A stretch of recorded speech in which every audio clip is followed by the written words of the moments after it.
여러분 안녕하십니까? 5월 18일 굿모닝 MBN 시작합니다. 네, 먼저 오늘의 주요 뉴스입니다.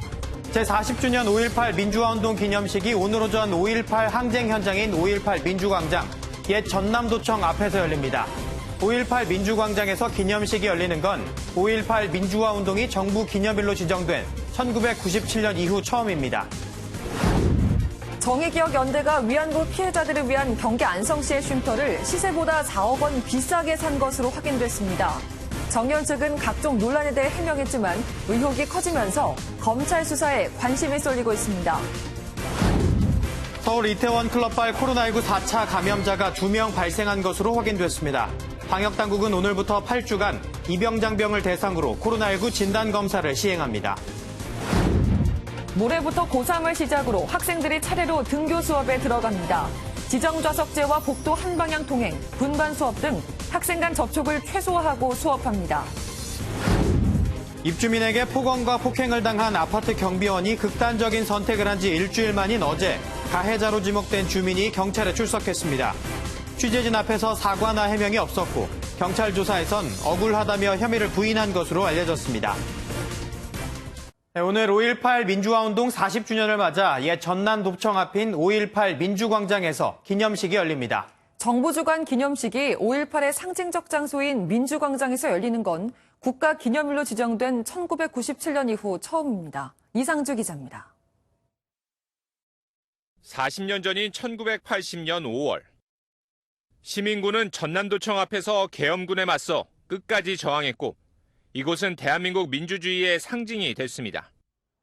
정부 기념식은 희생자를 추모하는 의미에서 매년 국립 5.18 민주묘지에서 진행했지만 40주년인 올해는 숭고한 정신을 이어받는 의미로 개최 장소를 변경했습니다.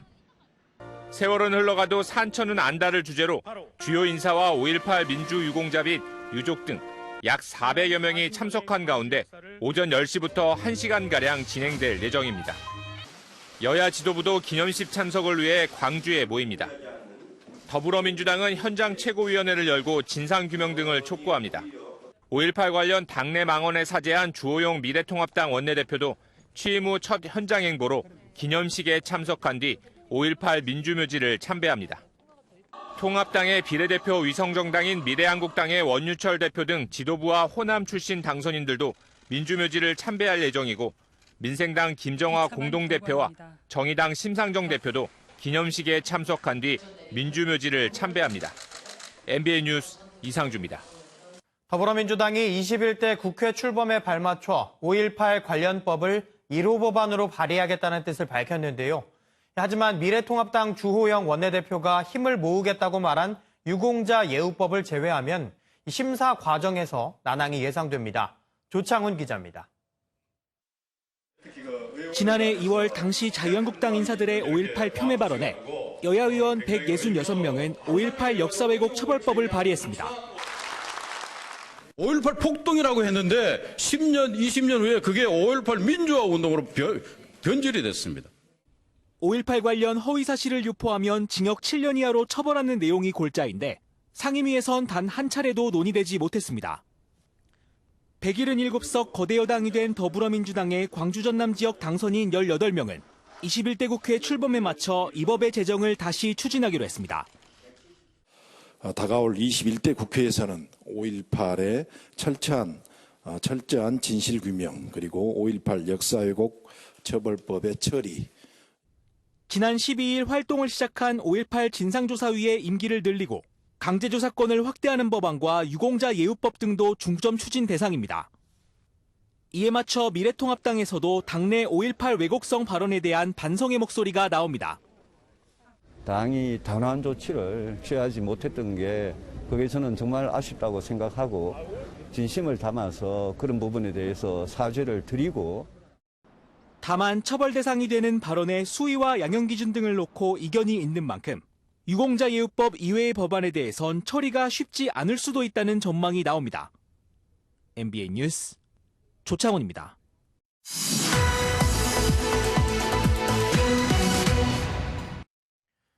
정의기억연대를 둘러싸고 이 회계 논란에 이어 이 피해자 할머니들을 위한 쉼터까지 구설에 올랐는데요. 이 정의연의 해명이 나왔지만 의혹이 사그라지지 않고 있습니다. 사회부 윤지원 기자와 불거진 의혹과 정의연의 해명을 하나하나 짚어보겠습니다. 안녕하세요. 네, 먼저 2013년이죠. 정의연이 쉼터 부지와 건물을 7억 5천만 원에 매입을 했어요. 이 피해자 할머니들을 위한 쉼터를 이 시세보다 비싸게 구매한 게 아니냐 이런 의혹이 불거졌는데 어제 정의연이 해명을 내놨죠. 네, 시세보다 비싸게 구매한 것 아니냐는 의혹이 불거졌는데 네. 정의연이 어제 보도자료를 발표했습니다. 네. 정의연은 쉼터 매입이 시세대로 이루어졌다는 입장을 거듭 밝혔습니다. 정의연은 최종 3곳의 후보지 답사를 통해 유리한 조건의 건축물 매매 시세가 7억에서 9억 원임을 확인했다며 고가 매입 의혹에 선을 그었습니다. 네. 당시 최종 후보지 3곳은 경기도 안성시 금광면 1곳, 안성시 일중면 1곳, 강화도 1곳이었는데 답사를 거쳐 시세대로 매입했다는 겁니다. 하지만 이게 현재의 쉼터 주변 시세를 두고 비교한 게 아니라 예. 다른 지역 후보지들과 비교한 것이기 때문에 논란은 당분간 지속될 것으로 보입니다. 네. 사실 이 안성이라는 곳이 피해자 할머니들이 쉬러 가기에 그렇게 접근성이 좋은 곳은 아닌데 이 쉼터를 서울이 아닌 안성으로 정한 이유도 설명을 했다면서요. 네, 이 쉼터는 서울에서 약 2시간가량 떨어진 곳에 있습니다. 예. 매주 열리는 수요 집회가 서울에서 열리고 있다는 점 등을 고려하면 왜 서울이 아닌 안성에 쉼터를 뒀을까에 대한 의문도 나왔습니다. 네. 그런데다가 기부금을 줬던 현대중공업의 2012년도 보도자료를 보실까요? 네. 당초 쉼터를 세우려고 했던 곳도 서울 마포구였던 걸 확인할 수 있습니다. 네.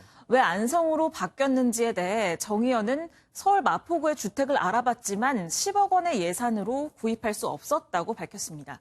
또 쉼터를 매입 가격의 절반 정도인 4억 원에 매각한 이유에 대해서는 건물을 내놨지만 매매가 이뤄지지 않았고 시간이 흐르면서 건물 가치가 하락했다고 해명했습니다. 네. 또 여기에 더해서 이 시설이 이 기부 취지대로 쓰였느냐 이런 의혹도 계속해서 나오고 있었죠. 네, 과연 이 쉼터가 정말로 피해자 할머니들을 위한 쉼터였는가 네. 그런 것도 의혹이 있었는데요. 먼저 쉼터가 있는 마을 관계자의 얘기 들어보시죠.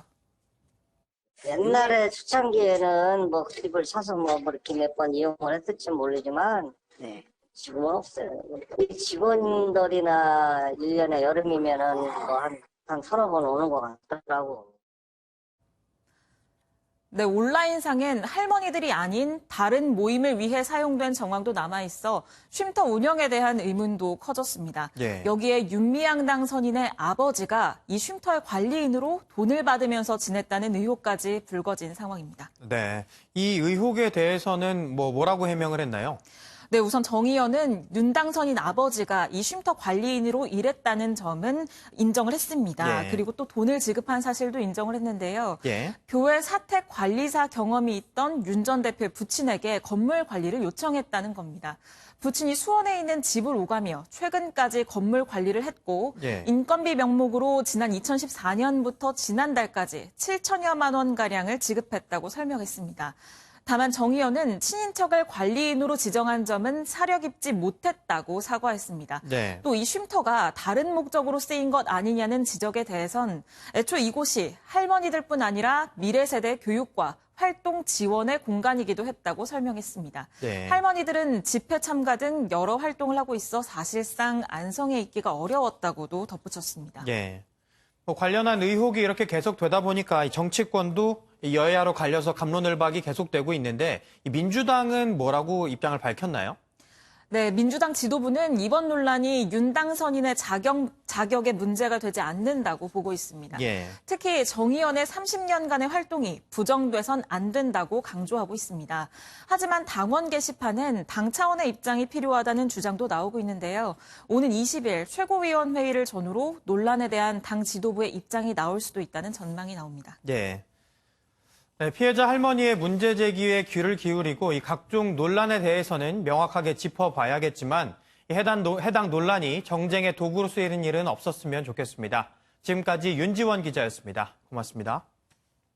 코로나19 확진자가 발생한 서울구치소에서 박사방 운영자 조주빈을 비롯해 이 확진 직원과 접촉한 인원 401명이 모두 음성 판정을 받았습니다.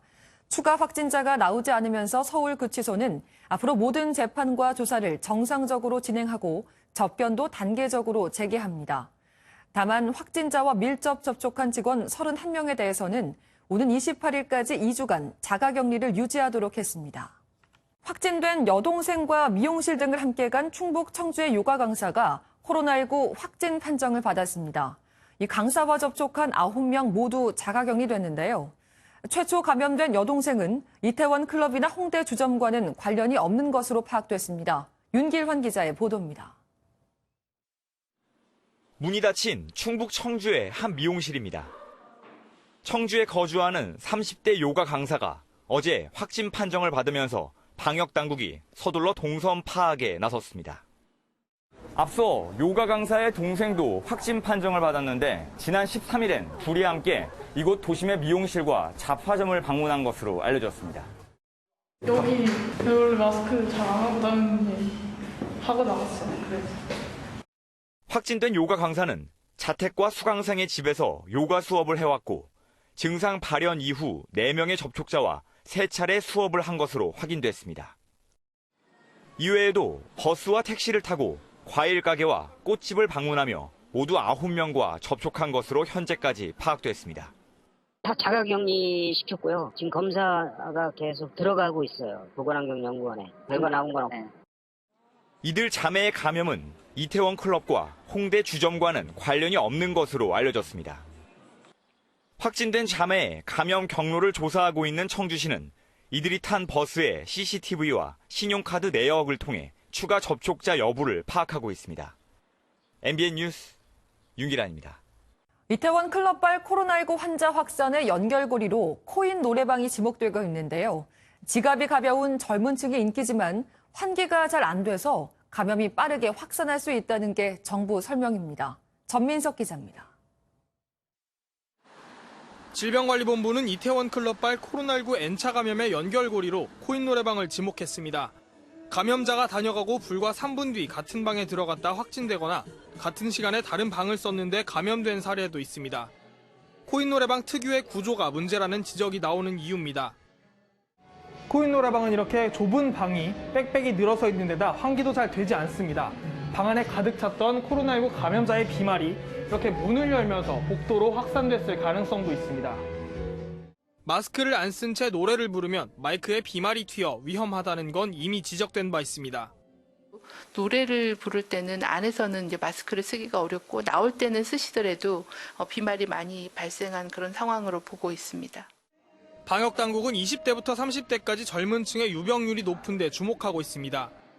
이에 따라 오늘부터 8주 동안 입대하는 장정은 전원 코로나19 진단검사를 받습니다. 서울 성동구청은 방문객이 가짜 전화번호를 적지 못하도록 아예 전자명부를 도입했습니다. 스마트폰으로 본인 이름이 확인돼야 PC방과 노래방 등에 들어갈 수 있도록 해 방역 구멍이 생기지 않게 틀어막으려는 조치입니다. MBN 뉴스 전민석입니다. 오늘부터 군에 입대하는 장병은 모두 코로나19 검사를 받습니다. 집단 감염을 막으려는 조치인데 방역당국은 일단 8주간 전수검사를 해보고 검사 유지 여부를 결정할 방침입니다. 김현 기자의 보도입니다. 오늘부터 매주 6,300명씩 8주간 신병교육대에 입소하는 장병 5만여 명이 모두 코로나19 검사를 받습니다. 대규모 집단 감염이 일어날 수 있는 군대 내 확산을 막으려는 조치입니다. 집단 생활을 하고 굉장히 신체적인 접촉이 많은 그런 훈련을 받아야 되는 그런 장소이기 때문에 한두 명이라도 발생할 경우에는 이제 집단 발병으로 이어질 수 있다라는 그런 위험도가 있어서 입대 장병은 취합 검사법을 받게 되는데 5명의 검체를 하나로 합쳐 1차 검사를 하고 여기서 양성 반응이 나왔을 때만 개별 검사를 하는 방식입니다. 현재 대구 경북 지역 입영 장정들을 대상으로 시행하는 것을 전 지역으로 확대 적용하는 겁니다. 국내 확진자 가운데 20대가 28%로 가장 많은 비율을 차지하는 상황. 최근 입대 전 이태원 일대를 방문했다고 자진 신고한 훈련병도 83명에 이릅니다. 지금까지 군 당국은 가족 환송 행사 등 입영 행사를 생략하고 신병교육대 내 확진자 발생을 막아왔습니다. 전수조사는 8주간 시행된 뒤 감염 위험도 등을 판단해 연장 여부를 결정할 계획입니다. MBN 뉴스 김현입니다. 아파트 경비원에게 폭언과 폭행을 저지른 가해 입주민이 11시간의 경찰 조사를 받았습니다. 취재진에 아무런 답변을 하지 않은 해당 입주민은 경찰 조사에서 혐의를 대체로 부인한 것으로 알려졌습니다. 손기준 기자의 보도입니다. 지난 10일 아파트 입주민에게 폭언과 폭행을 당한 고 최희석 경비원이 극단적 선택을 했습니다. 사건이 벌어진 지 일주일 만에 경찰은 가해 입주민 40대 신모 씨를 소환했습니다. 11시간 조사를 받은 심 씨는 취재진의 질문에 아무 대답도 하지 않았습니다. 쌍방폭행이라는 생각은 변함이 없으신가요? 일반적인 하신 말씀 없으십니까? 앞서 심 씨는 주차 문제로 고인에게 폭언과 폭행을 반복했고 심지어 사직을 강요하는 등 협박도 일삼은 것으로 알려졌습니다. CC카메라가 있나 없나 확인하고 없는 데 가서 막 때리고 그리고 아닌가 누가 하나면 아닌가 찾아보고 지갑 아닌가 찾아보고 뭐 그런 사람이 어디 있어요. 하지만 심 씨는 경찰 조사에서 억울하다는 입장과 함께 대체로 혐의를 부인한 것으로 전해졌습니다. 그러나 경찰은 이번 조사 결과를 바탕으로 심 씨에 대한 추가 소환 및 구속영장 신청 여부를 검토할 방침입니다. MB 뉴스 송기준입니다. 재난지원금이 지급되고 첫 주말이 지나면서 재래시장에는 모처럼 손님들이 오갔지만 아직은 한산한 모습이었습니다. 상인들은 가게 곳곳에 재난지원금 사용 가능이란 문구를 걸어놓고 또 손님 맞을 채비를 하며 곧 나아지겠지 하는 기대감을 가져보기도 했습니다. 홍지호 기자가 현장 취재했습니다. 서울 동대문의 광장시장. 평소 같으면 줄을 서서 못 먹을 정도였지만 파전집에는 손님을 기다리는 파전들이 수북합니다. 그래도 모처럼 노점상이 늘어선 거리에는 발걸음이 오갑니다. 주말에 이 시간에 못 걸어 다녀요. 이렇게 사람들이 밀려서 걸어 다니는데 지금은 이제 사람들이 거의 그냥 자유스럽게 다닐 수 있으니까 많이 없다고 생각하시면 돼요. 주말을 맞아 많은 시민들이 이곳 시장을 찾았지만 여전히 코로나 이전의 모습을 회복하기에는 역부족입니다. 다른 곳도 사정은 비슷합니다. 서울 남대문 시장. 휴일이면 북적이던 거리는 한산합니다. 가게 곳곳엔 재난지원금을 사용할 수 있다는 문구를 쉽게 찾아볼 수 있습니다. 인근의 명동거리. 대부분의 가게는 문을 열었지만 드문드문 손님들이 있을 뿐 역시 마찬가지입니다. 저는 뭔가 중앙정부에서도 그리고 시 차원에서도 이렇게 재난금을 많이 지원을 해주기 때문에 좀 더 무난하게 저희가 다시 일상생활로 돌아갈 수 있지 않나 싶습니다. 재난지원금이 지급된 후 처음 맞는 휴일. 시장 상인들의 모습엔 하루빨리 코로나19 이전으로 돌아가길 기다리는 기대감이 가득했습니다. MBN 뉴스 홍지호입니다. 코로나19 책임을 놓고 얼굴을 붉히는 미국과 중국 간의 갈등이 이 무역과 금융, 안보 분야까지 번졌습니다. 이 대만을 두고 미중 간 우발적 군사 충돌 우려까지 나온 상황인데 미국 언론은 지난 세기 미국과 소련의 냉전 시대를 연상시키는 미국과 중국의 신냉전 시대가 시작됐다고 보도했습니다. 장명훈 기자입니다. 코로나19 사태가 진정 기미를 보이지 않는 가운데 미국과 중국의 관계가 급격히 나빠지고 있습니다. 미중 간 코로나19 책임론 공방이 격화하면서 최근 트럼프 미국 대통령은 사실상 중국과의 절연을 시사하는 말까지 했습니다. We could do things, we could cut off the whole relationship. Now if you did, what would happen? You'd save $500 billion. 코로나19로 재점화된 미중 갈등은 무역과 금융 분야로 옮아붙었습니다. 지난 1월 극적으로 합의한 1차 미중 무역 합의도 파기 얘기가 나오는 상황입니다. 여기에 미국은 중국 최대 IT 기업인 화웨이에 대한 반도체 공급을 사실상 막겠다는 정책도 내놨습니다. 이제는 대만이 미중 갈등의 새로운 불씨가 되고 있습니다. 대만의 WHO 총회 참가를 놓고 미중 간 신경전이 펼쳐지는 가운데 대만 인근 해상에서 미중 간 군사적 긴장감도 고조되고 있습니다. 중국은 연초부터 크고 작은 훈련을 진행해왔고 미국도 무력 시위성 활동을 보이면서 전문가들은 우발적 군사 충돌을 우려하고 있습니다. 미국 뉴욕타임스는 미중 관계가 역대 최악의 신냉전 시대로 접어들었다고 분석했습니다. MBN 뉴스 장명훈입니다. 트럼프 미국 대통령이 올 연말까지 코로나19 백신이 개발되기를 희망한다며 장밋빛 전망을 내놓았지만 이 전문가들의 생각은 다른 것 같습니다. 오바마 전 미국 대통령은 또다시 트럼프 대통령이 책임자 역할을 하지 못하고 있다고 우회적으로 비판하기도 했습니다. 김희경 기자입니다. 트럼프 미국 대통령이 초고속 개발 작전을 통한 연내 백신 개발에 대한 낙관적인 전망을 내놓았지만 실현 가능성은 그리 크지 않아 보입니다. 미 워싱턴 포스트에 따르면 익명의 고위 당국자는 트럼프 대통령이 희망을 주려고 발언한 것이라고 말했고 과학계도 회의적입니다. 백신 전문가들은 이제 백신 후보군들이 주입되는 초기 단계라며 특히 지난 겨울 처음 등장한 코로나19 바이러스가 인체에 어떤 영향을 미치는지에 대한 연구도 진행 중이라는 점을 강조했습니다. 이런 가운데 오바마 전 미국 대통령이 전통 흑인 대학 졸업식 영상 축사를 통해 현 정부의 미흡한 대응을 또 한 번 꼬집었습니다. Torn back the curtain on the idea that so many of the folks in charge know what they're doing. A lot of them aren't even pretending to be in charge. 구체적으로 트럼프 대통령을 지칭하지는 않았지만 트럼프 정부의 대응은 재앙이라고 말했던 것과 일맥상통합니다. 트럼프 대통령은 트위터를 통해 오바마 게이트라는 글을 재차 올렸습니다. 5개월 앞으로 다가온 미국 대선이 팬데믹 대응을 둘러싸고 전현직 대통령 간 대결 구도로 굳어지는 양상입니다. MBN 뉴스 김희경입니다. 코로나19 발생 초기 강력한 봉쇄 정책으로 효과를 보는 듯했던 러시아가 누적 확진자가 28만 명을 넘으면서 미국에 이어 세계 두 번째가 됐습니다. 네덜란드에서는 개와 고양이까지 감염됐습니다. 박통일 기자입니다. 러시아 수도 모스크바의 한 병원. 코로나19 항체 검사가 무료로 제공되면서 종일 시민들의 발길이 이어졌습니다.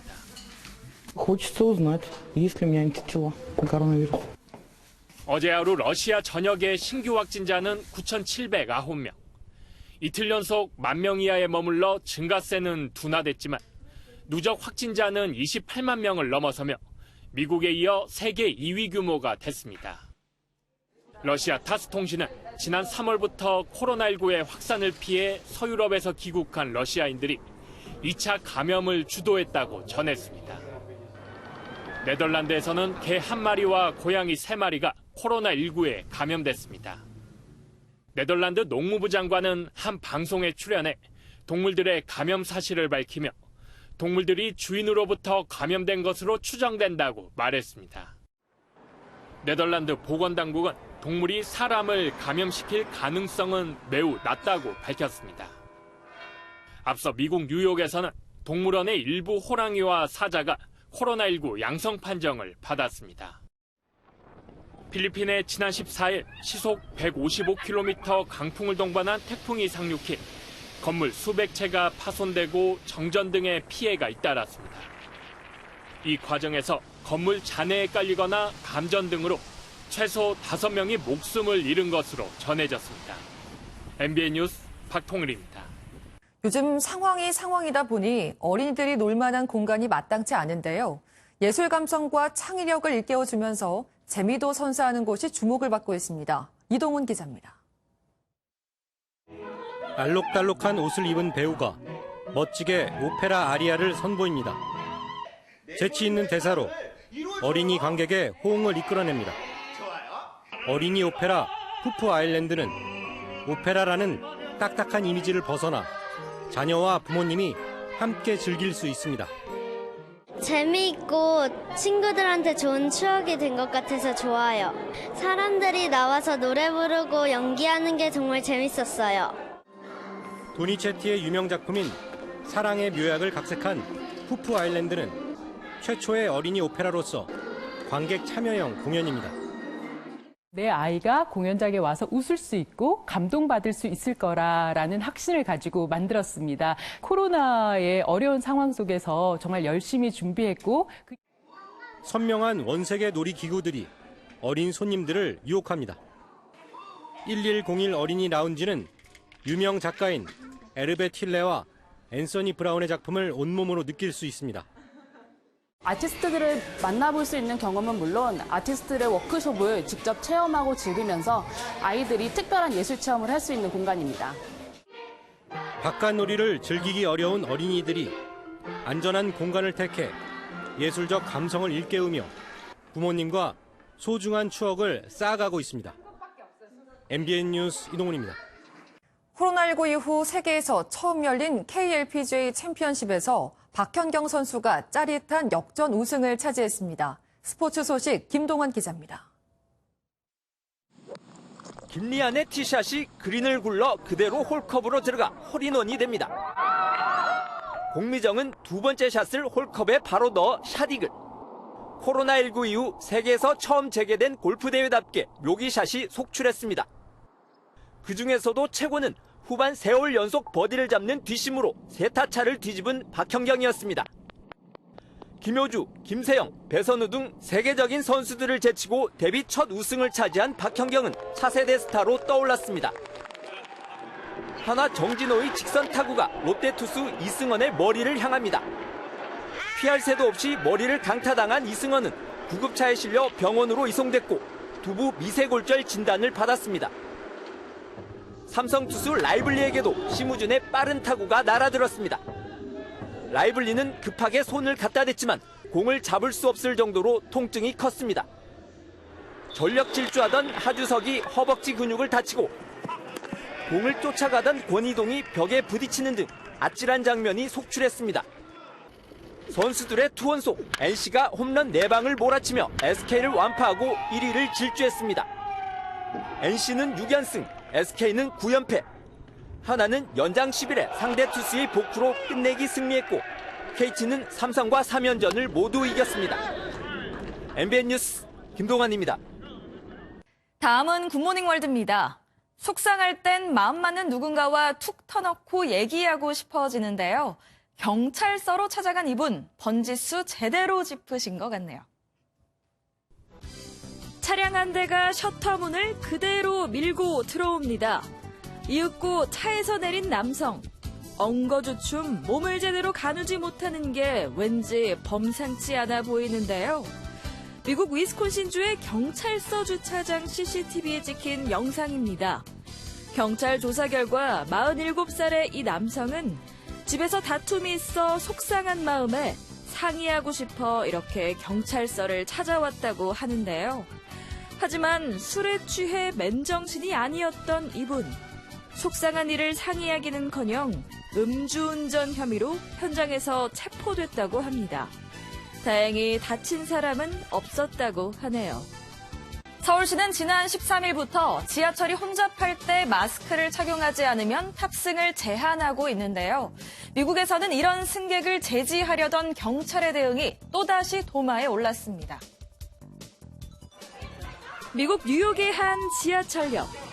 여성과 경찰관이 큰 소리로 언쟁을 벌입니다. 마스크를 제대로 쓰지 않은 흑인 여성을 경찰이 제지하면서 실랑이가 벌어진 건데요. 결국 경찰 여럿이 뒤따라가 여성을 거칠게 제압해 수갑을 채웁니다. 바로 옆에선 어린 딸이 지켜보고 있었는데요. 동영상은 SNS로 빠르게 퍼졌고 경찰의 과잉 진압에 비판이 쏟아졌습니다. 인종차별 논란까지 불거졌는데요. 경찰은 정중히 요청했지만 여성이 욕설을 하며 마스크를 쓰지 않고 지하철에 타려 해 어쩔 수 없이 벌어진 정당한 대응이었다는 입장입니다. 이번엔 미국의 한 가정집에서 있었던 일인데요. 아침에 단잠을 깨운 건 알람 소리가 아니었습니다. 어마어마한 굉음과 함께 순식간에 뭔가 지나갑니다. 평화롭던 아침을 깨운 건 커다란 SUV 자동차. 지나간 자리에는 파편들이 나뒹구는데요.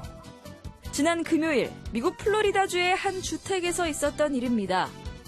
이곳은 가족들이 수시로 여가를 보내는 곳인데다 불과 2시간 전만 해도 관리 직원들이 다녀갔던 곳이라 시간이 겹쳤다면 상상만 해도 아찔합니다.